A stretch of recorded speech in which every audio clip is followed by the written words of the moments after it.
जय श्री राधे भक्तों, आज हम आपके लिए यहाँ पर लेकर आए हैं श्री नारायण अथर्व शीर्ष हिंदी में। तो चलिए शुरू करते हैं।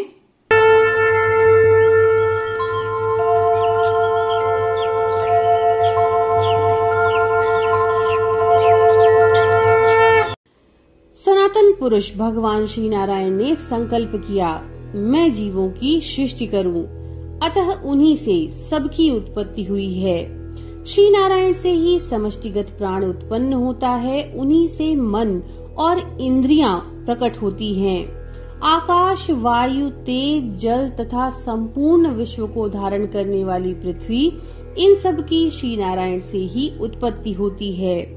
श्री नारायण से ब्रह्मा जी उत्पन्न होते हैं, श्री नारायण से इंद्र का जन्म होता है, श्री नारायण से प्रजापति उत्पन्न होते हैं। श्री नारायण से ही 12 आदित्य प्रकट हुए हैं, 11 रुद्र, 8 वसु और संपूर्ण छंद अर्थात वेद श्री नारायण से ही उत्पन्न होते हैं। श्री नारायण से ही प्रेरित होकर वे अपने अपने कार्य में प्रवृत्त होते हैं और श्री नारायण में ही लीन हो जाते हैं। यह ऋग्वेदीय उपनिषद का कथन है।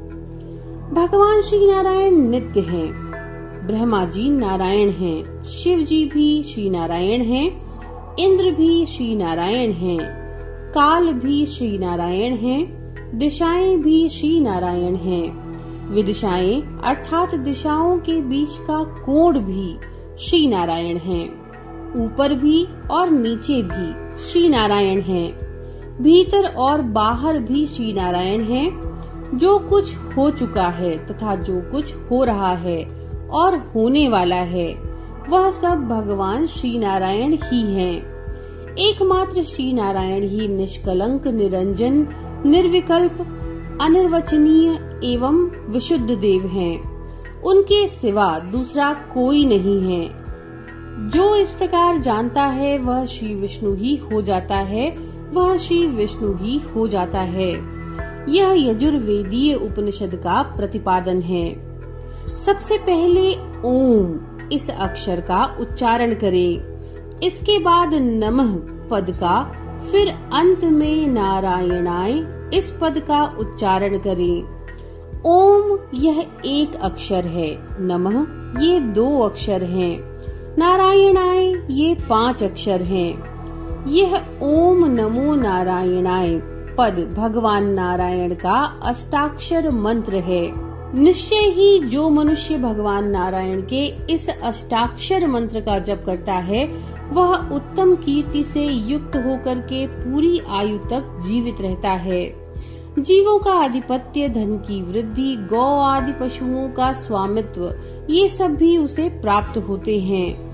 तदनंतर वह अमृत को प्राप्त होता है, अमृत को प्राप्त होता है अर्थात भगवान श्री नारायण के अमृतमय परम धाम में जाकर परमानंद का अनुभव करता है। यह सामवेदीय उपनिषद का कथन है। आत्मानंद जय ब्रह्म पुरुष प्रणव स्वरूप हैं। आ, उ, म ये उनकी मात्राएं हैं। ये अनेक हैं। इनका ही सम्मिलित रूप ओम इस प्रकार हुआ है। इस प्रणव का जप करके योगी जन्म मृत्यु रूपी संसार बंधन से मुक्त हो जाते हैं। ओम नमो नारायणाय इस मंत्र की उपासना करने वाला साधक बैकुंठ धाम में जाएगा। वह बैकुंठ धाम विज्ञान घन पुंडरीक अर्थात कमल है, अतः इसका रूप विद्युत के समान परम प्रकाश में है। देवकी नंदन भगवान श्री कृष्ण ब्रह्मण्य अर्थात ब्राह्मण प्रिय हैं। भगवान मधुसूदन ब्रह्मण्य हैं। पुंडरीक के सदृश नेत्र वाले भगवान विष्णु ब्रह्मण्य हैं। अच्युत विष्णु ब्रह्मण्य हैं। संपूर्ण भूतों में स्थित एक ही नारायण देव कारण पुरुष हैं।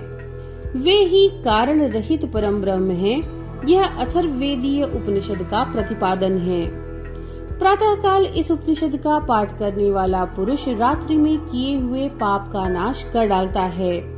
सायंकाल में इसका पाठ करने वाला मनुष्य दिन में किए हुए पापों का नाश कर डालता है। सायंकाल और प्रातः काल दोनों समय पाठ करने वाला साधक पहले का पापी भी हो तो निष्पाप हो जाता है। दोपहर के समय भगवान सूर्य की ओर मुख करके पाठ करने वाला मानव 5 महापातकों और उपपातकों से सर्वथा मुक्त हो जाता है। संपूर्ण वेदों के पाठ का पुण्य लाभ प्राप्त करता है। यह भगवान श्री नारायण का सायुज्य प्राप्त कर लेता है। जो इस प्रकार जानता है वह श्रीमन नारायण का सायुज्य प्राप्त कर लेता है। इस प्रकार यह ब्रह्म विद्या है। तो भक्तों, ये था श्री नारायण अथर्वशीष हिंदी में। नमो नारायण।